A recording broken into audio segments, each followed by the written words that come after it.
ওং আনন্দময়ী চৈতন্যময়ী সত্যময়ী পরমে মা। ওং নমো ভগবতী শ্রী অরবিন্দায় নমঃ। আজকে আমরা একটু শ্রী অরবিন্দের সেই জগন্নাথের রথ, এই উল্টো রথে আমরা শ্রবণ করব শ্রী অরবিন্দের জগন্নাথের রথ সম্পর্কে শ্রী অরবিন্দ যে প্রবন্ধটি লিখেছেন বড় সুন্দর, সেই প্রবন্ধ থেকে আমরা একটুখানি শুনব। শ্রী অরবিন্দ বলছেন এখানে জগন্নাথের রথ সম্পর্কে তিনি কি কি বলছেন। বলছেন আদর্শ সমাজ, মনুষ্য সমষ্টি, অন্তরাত্মা ভগবানের বাহন। জগন্নাথের যাত্রার রথ, ঐক্য, স্বাধীনতা, জ্ঞান, শক্তি, এই রথের চারি চক্র। এই রথের যে ঐক্যতা, যে স্বাধীনতা, এই রথের সঙ্গে বার হয়েছেন সকল দেবদেবী একসাথে। এই প্রভু জগন্নাথের রথের সঙ্গে তাঁর এই যাত্রাপথ। এখানে তিনি আবারও বলছেন জগন্নাথের রথের প্রকৃতি, আকৃতি বা নমুনা কেহ জানে না, কোনো জীবনশিল্পী আঁকিতে পারে না। সেই ছবি বিশ্বপুরুষের হৃদয় প্রস্তুত, নানা আবরণে আবৃত্ত। দ্রষ্টা কর্তা অনেক ভগবত বিভূতির অনেক চেষ্টায় আস্তে আস্তে বাহির করিয়া স্থূল জগতে প্রতিষ্ঠা করা অন্তর্যামীর এই অভিসন্ধি। তাহলে এই অন্তর্যামী আমাদের যিনি সেই অন্তরের যে মণিকোঠায় যিনি রয়েছেন, তাঁর ইচ্ছা যে মানুষকে প্রতিষ্ঠা করা এবং মানুষের মধ্যে মানুষের যে সঙ্গবদ্ধ হওয়া, সকল জাতি একসঙ্গে সঙ্গবদ্ধ হওয়া। এই জন্যই কিন্তু এই রথযাত্রায় তিনি বলছেন ঐক্য, স্বাধীনতা, জ্ঞান, শক্তি, এই রথের যেন চারিটি চক্র। শ্রী অরবিন্দের এই যে রথের উপরে লেখা জগন্নাথের রথ সম্পর্কে তার এই বর্ণনা মানুষ্যবর্গকে একসঙ্গে আরো সমৃদ্ধ করা। আবার বলছেন জগন্নাথের এই রথের আসল নাম সমাজ নয়, সংঘ।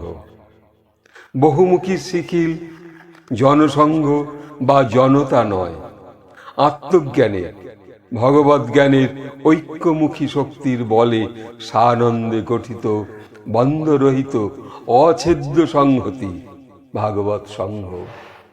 তাহলে যখন প্রভু জগন্নাথ বার হচ্ছেন এই রথযাত্রায়, তখন তিনি সকলকে একসঙ্গে সঙ্গবদ্ধ করাচ্ছেন একটা ভাগবত সংঘ।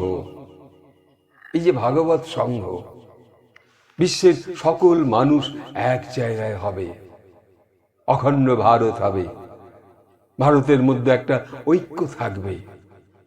এই প্রকাশ তিনি এই জগন্নাথের রথে আবার লিখেছেন। ঐক্য দেখা দেবে সমষ্টিগত বিরাট পুরুষের ইচ্ছা শক্তির প্রেরণায়। সেদিন জগন্নাথের রথ জগতের রাস্তায় বাহির হইয়া 10 দিক আলোকিত করিবে। সত্যযুগ নামিবে পৃথিবীর বক্ষে।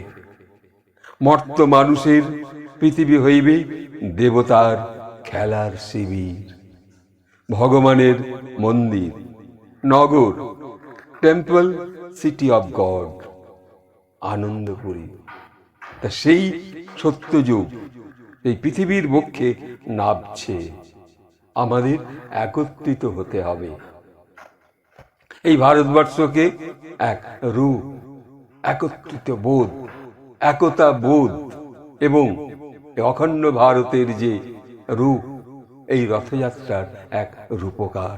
তাই তিনি বলছেন যে ভগবানের যে ঐক্যমুখী শক্তির বলে সানন্দে গঠিত, বন্ধরহিত, অছেদ্য সংহতি ভাগবত সংঘ।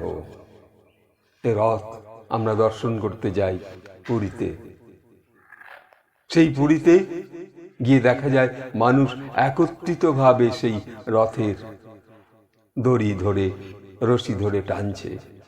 সেই দড়ি সম্পর্কে কেউ কেউ আছে বলেন, প্রমাণ আছে, সে যেন সেই শঙ্খচূড়, সেই শঙ্খচূড়ের শরীর ধরে মানুষ টানছে।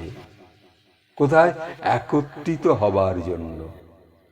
দেবতাদের মধ্যে যেমন সেই অসুর আর এদের মধ্যে যে মৈথুন হয়েছিল, অমৃত এসেছিল, তা সেই জিনিস, সেই শঙ্খচূড়ের যে শরীর ধরে টানা, এটি রথের রশি। তা প্রভু জগন্নাথের রথ সম্পর্কে শ্রী অরবিন্দ আরও কিছু যে অপূর্ব বিবরণ দিয়ে গেছেন, সে আমাদের আরও সৃষ্টি করবে নিজেদের মধ্যে ঐক্যবদ্ধ হওয়ার জন্য। কিন্তু মানুষের মধ্যে, মানুষের ভাবনার মধ্যে সেই ঐক্যবদ্ধ ভাবনাটা এখন ক্রমশ হারিয়ে যাচ্ছে। মানুষ খালি স্বার্থপরের মতো ঘুরছে। একতাবোধ, জাতিসংঘ তৈরি করা, সকল জাতির মধ্যে ঐক্য স্থাপন করা, সেই ঐক্য স্বাধীনতার জন্য জ্ঞান শক্তি এই রথের 4টি চক্র। তাই এইটুকু সামান্য শ্রী অরবিন্দের জগন্নাথের রথ সম্পর্কে আজ সকলকে একটু পরিবেশন করে